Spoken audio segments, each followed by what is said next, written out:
I always thought love was simple. Hug someone you care about, show affection, and feel it returned. I thought my marriage was built on trust, kindness, and mutual respect. I thought I knew my wife, Natalie, inside and out, but I was wrong. It started with the little things, hints I didn't want to see, signs my heart wanted to ignore. She would flinch when I reached for her hand.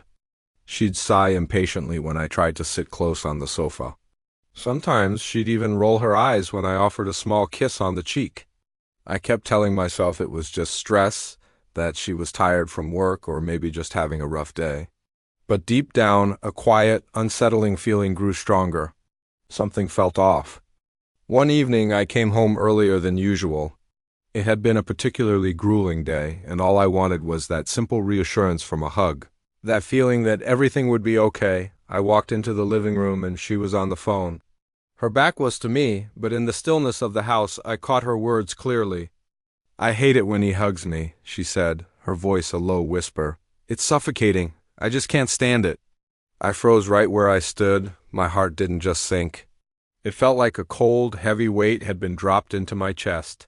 In that single moment, everything clicked into place.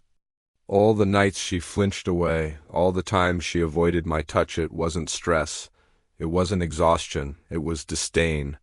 I didn't say a word. I didn't confront her or yell.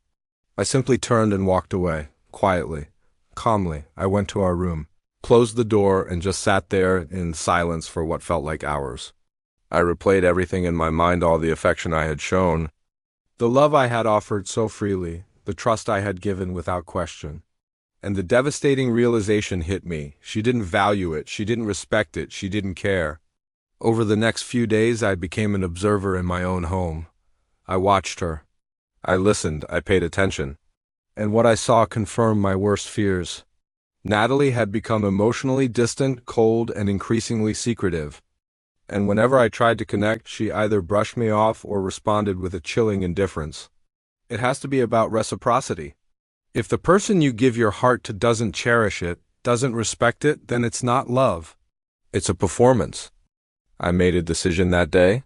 I wasn't going to beg for her affection. I wasn't going to plead for her to love me again. Quietly, I started gathering my thoughts, getting my finances in order, and creating a clear plan for what came next. My priority was to protect my dignity before I made any move. A few weeks later, I sat her down. There was no yelling, no accusations. I looked at her and spoke calmly, but with a firm conviction I hadn't felt in a long time. "Natalie, I overheard you on the phone. I heard you say you hate when I hug you. I've realized your feelings for me have changed, that you don't value my love or my affection anymore.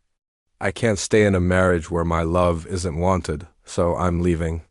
I paused, letting the words settle. "I hope you understand this isn't about anger. It's about clarity. It's about self-respect." Her face went pale. She started to protest, to claim she didn't mean it, to offer excuses. But I didn't engage. I didn't argue or let myself be pulled into a debate. I simply laid out the plan. I would be moving out. We would separate our finances, and I would be seeking legal guidance for a divorce. I wanted a clean, decisive break, free from any unnecessary drama or manipulation. The divorce process was challenging, as they almost always are. Natalie tried everything. She tried to manipulate me, to gaslight me, to even paint me as the unreasonable one. But I was prepared. I had the clarity of that overheard conversation and the conviction of my decision. I wasn't reacting out of anger. I was acting out of principle. I stayed composed and focused on the end goal. In the months that followed, I started to rebuild my life from the ground up. I poured my energy into my career, reconnected with old friends, and focused on my own well-being. It's about reclaiming yourself from the crushing weight of their disdain, from the years of emotional neglect, and from the quiet betrayal of trust. The most important lesson I learned through all of this is that you don't need a massive, dramatic fight to leave a toxic relationship. You don't need revenge to heal. Sometimes, the most powerful response you can have is quiet dignity, decisive action, and the courage to walk away when you realize love is no longer mutual. As for Natalie, she may have been stunned, shocked, maybe even regretful later on. I honestly don't know, because I didn't stick around to find out. I didn't need her reaction from my own closure.